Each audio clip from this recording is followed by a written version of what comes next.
മല്ലികാർജ്ജുൻ ഖാർഗെയുടെ വീട്ടിൽ നിന്ന് വീണ്ടും റഷീദ് എന്നോടൊപ്പം ചേരുന്നുണ്ട്. റഷീദ്, അവിടെ നമുക്ക് എന്തെങ്കിലും പുതിയ വിവരങ്ങൾ പങ്കുവയ്ക്കാനുണ്ടോ, അതോ ഈ ജയറാം രമേശിന്റെ കൂടിക്കാഴ്ച ഇപ്പോഴും തുടരുകയാണോ?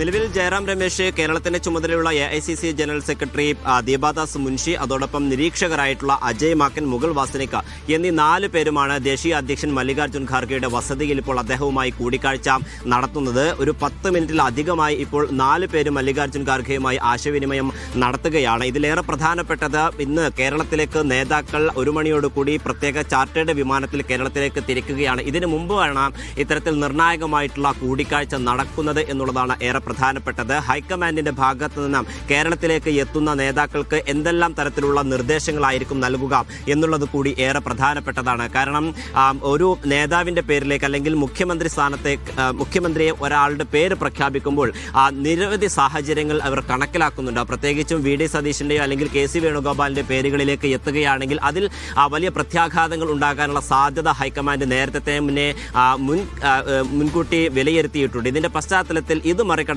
ഏതെങ്കിലും തരത്തിലുള്ള നിർദ്ദേശങ്ങളായിരിക്കാം ഹൈക്കമാൻഡ് ഇപ്പോൾ ഈ നേതാക്കൾക്ക് നൽകി വരുന്നത് എന്നുള്ളതാണ് വ്യക്തമാക്കുന്നത്. എന്തായാലും പ്രിയങ്ക ഗാന്ധി ഇപ്പോൾ രാഹുൽ ഗാന്ധിയുമായി കൂടിക്കാഴ്ച നടത്തുകയാണ്. ഇതിനുശേഷം മല്ലികാർജ്ജുൻ ഖാർഗെയുടെ വസതിയിലേക്ക് എത്തുമെന്നുള്ളതാണ് ഇപ്പോൾ അറിയിച്ചിരിക്കുന്നത്. അങ്ങനെയാണെങ്കിൽ അല്പസമയത്തിനകം തന്നെ പ്രിയങ്ക ഗാന്ധിയും ഈ യോഗത്തിൽ എത്തിച്ചേരുകയും അവരുടെ ഒരു നിലപാടുകൾ കൂടിയും മല്ലികാർജ്ജുൻ ഖാർഗെ വിലയിരുത്തുകയും ചെയ്യും. എന്തായാലും ഇപ്പോൾ 10 മിനിറ്റിലധികമായി ഈ യോഗം തുടങ്ങിയിട്ട് 1 മണിക്കാണ് ഇത്തരത്തിൽ നേതാക്കൾ കേരളത്തിലേക്ക് മടങ്ങുന്നത്. KC വേണുഗോപാലാണോ അല്ലെങ്കിൽ VD സതീശനാണോ അല്ലെങ്കിൽ മറ്റാരെങ്കിലും ആണോ എന്നുള്ളതിൽ ഇതുവരെയും നേതൃത്വം ഒരു വ്യക്തത നമുക്ക് നൽകിയിട്ടില്ല. അതുകൊണ്ട് തന്നെ ഈ ജയറാം രമേശ് കൂടി ഈ ചർച്ചയിൽ ഉള്ളതുകൊണ്ട് ഇത്തരത്തിൽ AICCയുടെ പ്രത്യേക സീലിൽ ഇത് അച്ചടിച്ച് കൊണ്ടുവരാനുള്ള ഒരു നീക്കം കൂടി ഇപ്പോൾ, അവസാനഘട്ട നീക്കം കൂടി ഇപ്പോൾ അകത്ത് നടക്കുന്നു എന്നുള്ളതാണ്. എന്തായാലും ചർച്ചകൾ ഇപ്പോഴും പുരോഗമിക്കുകയാണ്. അന്തിമഘട്ട ചർച്ച എന്ന് തന്നെ നമുക്ക് ഇതിനെ വിലയിരുത്താവുന്നതാണ്. കാരണം KC വേണുഗോപാലും രാഹുൽ ഗാന്ധിയും ദീപാദാസ് മുൻഷിയും അല്പസമയം മുമ്പാണ് കൂടിക്കാഴ്ച നടത്തിയത്. നിലവിൽ KC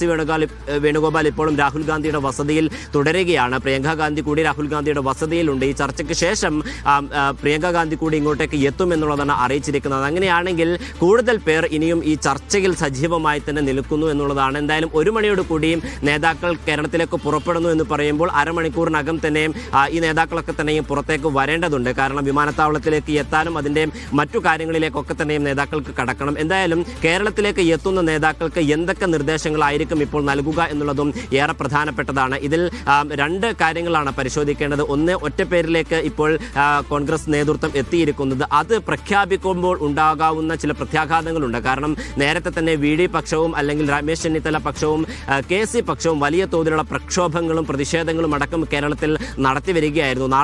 കഴിഞ്ഞ ദിവസം പ്രഖ്യാപനം ഉണ്ടാകുമെന്ന് അറിഞ്ഞപ്പോൾ തന്നെ VD സതീശന്റെ അടക്കം വസതിയിൽ ആളുകൾ ഒത്തുകൂടുന്ന സാഹചര്യങ്ങൾ ഉണ്ടായിട്ടുണ്ട്.